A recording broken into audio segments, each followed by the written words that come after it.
Bonjour, je m'appelle David Lenné et je suis le président de la société Wattmobile. Alors aujourd'hui, je voudrais rendre hommage surtout aux organisateurs de cet événement qui est trop rare à mon goût. Les entrepreneurs, par définition, sont souvent très seuls et c'est très important, très intéressant et très excitant de pouvoir tous se réunir pour échanger à un moment donné au même endroit et surtout dans un cadre comme Tignes. Donc voilà, j'aimerais rendre hommage à l'organisation et puis quelque part à tous les entrepreneurs qui sont là.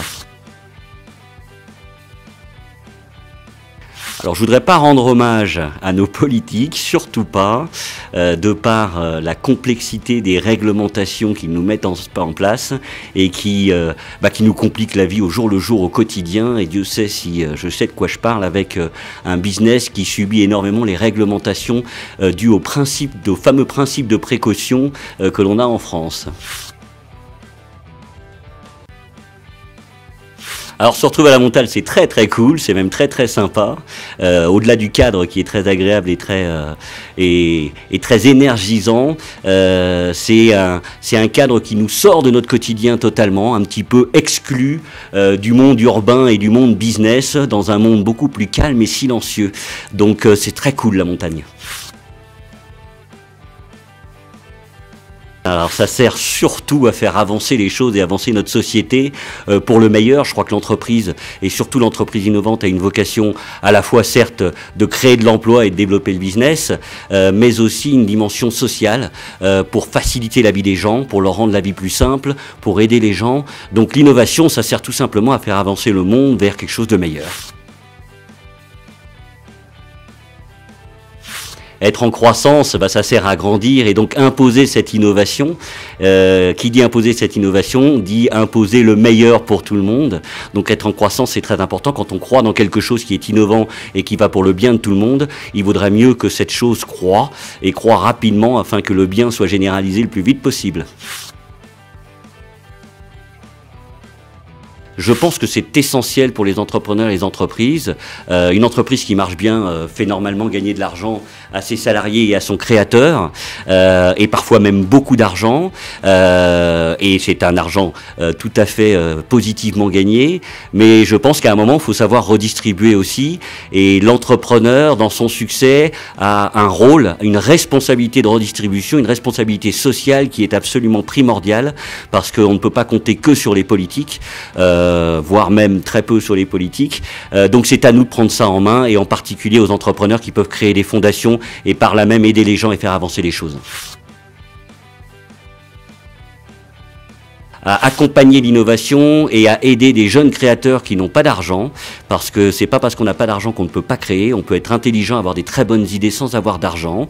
Et les business angels vont être ces personnes qui ont vécu souvent cette expérience et qui vont faire ce que les autres ne font pas, c'est-à-dire les banques et les politiques ne font pas tout à l'amorçage, au tout début quand il y a zéro chiffre d'affaires et qu'il n'y a qu'un projet sur un papier.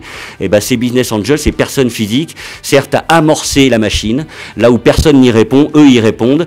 Et c'est ça qui crée l'innovation et qui crée les groupes de demain. Ça sert au monde entier, je crois que ça sert surtout à la qualité de vie de tout le monde. On sait qu'on a une planète qui va pas très bien, qu'on est de plus en plus et que cette planète est limitée dans ce qu'elle a à nous offrir, donc il va falloir partager tout ça et réduire ce qui lui fait mal, donc les émissions de CO2, le réchauffement, etc. Donc le green, c'est tout simplement préserver l'avenir de toute la population. Moi qui suis dans la mobilité électrique avec Wattmobile et dans le déplacement urbain pour réduire les émissions de CO2 en centre-ville, c'est tout simplement faire en sorte que les gens soient plus en forme et qu'il y ait moins de pollution. Donc l'entrepreneur green est essentiel dans la société d'aujourd'hui qui dégage beaucoup trop de CO2. J'imagine très bien demain un centre-ville sans bruit, sans émissions de CO2 qu'avec de la mobilité électrique et ça nous changerait beaucoup les choses, beaucoup le monde. On estime à 40 000 morts par an, en France uniquement, des morts liées directement ou indirectement à la pollution. Donc être entrepreneur green, c'est tout simplement réduire drastiquement ce chiffre-là en France et dans le monde. Ça rejoint un peu être un entrepreneur green et les raisons pour lesquelles on crée une fondation. Être un entrepreneur social, à nouveau, c'est cette responsabilité de redistribuer les richesses créées et de montrer l'exemple par les expériences qu'on a pu développer et d'accompagner les autres vers la réussite qu'on a su réaliser soi-même. Donc c'est essentiel, tout ça marche ensemble. On entend beaucoup parler en ce moment de la problématique des salariés contre les chefs d'entreprise, des salariés contre les entrepreneurs, qui est très français. Il faut que cela, ça change. C'est pas les salariés d'un côté, les entrepreneurs de l'autre. C'est pas le social d'un côté et la finance de l'autre. C'est l'ensemble qui doit se répondre et s'aider pour que le tout avance. Alors je suis un entrepreneur visionnaire parce que j'ai mis en place un projet qui est une vision, qui est une innovation à la fois technologique et d'usage, par la mise à disposition dans toutes les grandes gares de petits véhicules électriques permettant de faire les derniers kilomètres pour les professionnels essentiellement qui se déplacent. Donc c'est une vision qui à la fois facilite la vie des professionnels, puisque c'est un schéma beaucoup plus simple, avec gain de coût, gain de temps, etc.